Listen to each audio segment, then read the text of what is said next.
આકાશવાણી ભુજ સમાચાર જાગૃતિ વકીલ વાંચે છે. નમસ્કાર. ગુજરાતના 2 દિવસીય પ્રવાસના આજે બીજા દિવસે પ્રધાનમંત્રી નરેન્દ્ર મોદી અમદાવાદના હાંસલપુરમાં સુઝુકી મોટર પ્લાન્ટ ખાતે 2 ઐતિહાસિક સીમાચિહ્નોનું ઉદ્ઘાટન કરશે. શ્રી મોદી સુઝુકીના પ્રથમ વૈશ્વિક વ્યૂહાત્મક બેટરી ઇલેક્ટ્રિક વાહન ઈ વિટારાને લીલી ઝંડી આપી પ્રસ્થાન કરાવશે.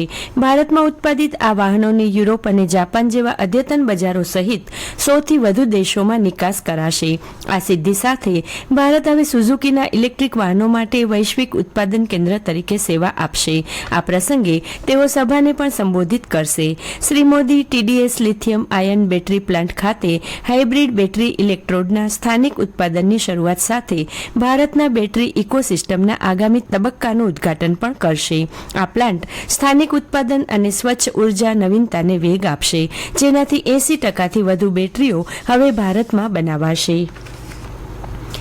2 દિવસીય ગુજરાત પ્રવાસે આવેલા પ્રધાનમંત્રી નરેન્દ્ર મોદીએ ગઈકાલે અમદાવાદ ખાતે જાહેર સભાને સંબોધતા કહ્યું કે ટૂંક સમયમાં જીએસટીમાં ફેરફારો અમલમાં લાવીને દિવાળી પહેલા નાગરિકોને મોટી ભેટ અપાશે. આ ઉપરાંત જીએસટી સુધારાથી વેપારી, નાના ઉદ્યોગકારો અને સામાન્ય લોકોને મોટો ફાયદો થશે તેવું પણ તેમણે કહ્યું હતું. શહેરી ગરીબોનું જીવન સરળ બનાવવાની સરકારની ટોચની પ્રાથમિકતા છે તેમ પણ તેમણે જણાવ્યું હતું. ખેડૂતો, પશુપાલકો અને લઘુ ઉદ્યમીઓનું હિત દેશ માટે સર્વોપરી હોવાનું પ્રધાનમંત્રી નરેન્દ્ર મોદીએ જણાવ્યું હતું. ગઈકાલે અમદાવાદમાં 5477 કરોડ રૂપિયાના વિકાસ કાર્યોનું લોકાર્પણ અને ખાતમુહૂર્ત કરતા શ્રી મોદીએ ખેડૂતોને ખાતરી આપતા કહ્યું કે કોઈપણ પ્રકારના દબાણમાં ભારત ખેડૂતોનું અહિત નહીં થવા દે. સુરેન્દ્રનગર જિલ્લાના થાનગઢ ખાતે આજે તરણેતરના ભાતીગળ લોકમેળાનો શુભારંભ થશે.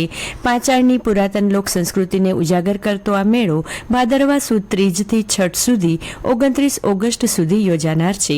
આજે સવારે પ્રવાસન મંત્રી મોણુભાઈ બેરા, પાણી પુરવઠા મંત્રી કુંવરજી બાવળિયા ત્રિનેત્રેશ્વર મહાદેવનું કેવડાથી પૂજન, અર્ચન અને જલાભિષેક કરશે. ત્યારબાદ મેળામાં દ્વિતીય ગ્રામીણ પારંપરિક સાંસ્કૃતિક સ્પર્ધા, પશુ પ્રદર્શન હરીફાઈ, 20મી ગ્રામીણ ઓલિમ્પિકનું ઉદ્ઘાટન કરવામાં આવશે. મુખ્યમંત્રી ભૂપેન્દ્ર પટેલ તારીખ 28 ઓગસ્ટે મેળામાં વિશેષ હાજરી આપશે. ભાદરવા સુદ છઠ તારીખ 29 ઓગસ્ટના રોજ સવારે ગંગા વિદાય આરતી અને ધ્વજારોહણ કાર્યક્રમ બાદ મેળાની પૂર્ણાહુતિ કરવામાં આવશે. કચ્છના લખપત તાલુકાની કલરવાન પ્રાથમિક શાળાએ પર્યાવરણ સંરક્ષણ માટે અનોખી પહેલ કરી પર્યાવરણ જાગૃતિ માટે વર્લ્ડ વાઇડ બુક ઓફ રેકોર્ડમાં સ્થાન મેળવ્યું હતું. રાજ્યની કુલ 121 શાળાઓમાંથી કચ્છની 7 શાળા પૈકી માત્ર કલરવાન પ્રાથમિક શાળાએ આ સિદ્ધિ મેળવી છે. આ શાળાના વિદ્યાર્થીઓએ અંદાજે 3000થી વધુ પ્લાસ્ટિક બોટલ અને થેલીઓ એકત્ર કરી હતી. તો ગામના લોકોને પણ પ્લાસ્ટિક કચરો ગમે ત્યાં ન ફેંકવા જાગૃત કર્યા હતા તથા 2000 વૃક્ષોનું વાવેતર કર્યું હતું. પ્રાથમિક શાળાના વિદ્યાર્થીઓ દ્વારા સમાજ માટે કરાયેલી આ પ્રેરણાદાયી કાર્ય બદલ સમગ્ર રાજ્યમાંથી અભિનંદન મળી રહ્યા છે.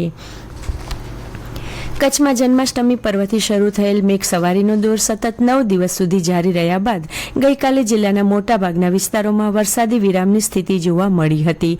હવામાન વિભાગ દ્વારા આગામી સપ્તાહ દરમિયાન હળવો મધ્યમ વરસાદ વરસતો રહેવાની આગાહી કરવામાં આવી છે. જોકે અગાઉ અપાયેલી ભારે વરસાદની ચેતવણી હાલ તુરત પાછી ખેંચી લેવામાં આવી છે. ભાદરવાના આરંભે રસ્તા ભીંજાય તેવા છાંટા સહિત ભુજ સહિત વિસ્તારમાં સવારના ભાગે વરસ્યા હતા, પણ જિલ્લા કંટ્રોલ રૂમમાં સાંજ સુધી એક પણ સ્થળે વરસાદની સત્તાવાર નોંધ થઈ નહોતી. દરમિયાન અંજાર તાલુકામાં આવેલ મધ્યમ સિંચાઈ યોજનાનો ટપ્પર ડેમ 70% જેટલો ભરાઈ જતા સિંચાઈ વિભાગ દ્વારા તેને એલર્ટ પર મૂકવામાં આવ્યો છે.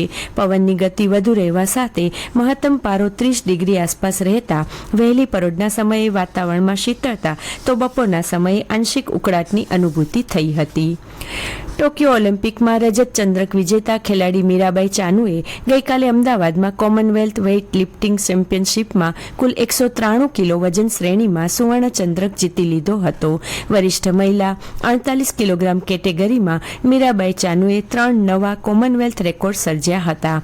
આ ચેમ્પિયનશિપમાં દેશના ખેલાડીઓએ વિક્રમ સર્જક પ્રદર્શન કર્યું હતું. સ્પર્ધાના પહેલા દિવસે 44 કિલોગ્રામ કેટેગરીમાં પ્રીતિ સ્મિતા ભોઈએ 150 કિલોગ્રામ વજન ઊંચકીને 2 નવા કોમનવેલ્થ રેકોર્ડ સર્જ્યા હતા.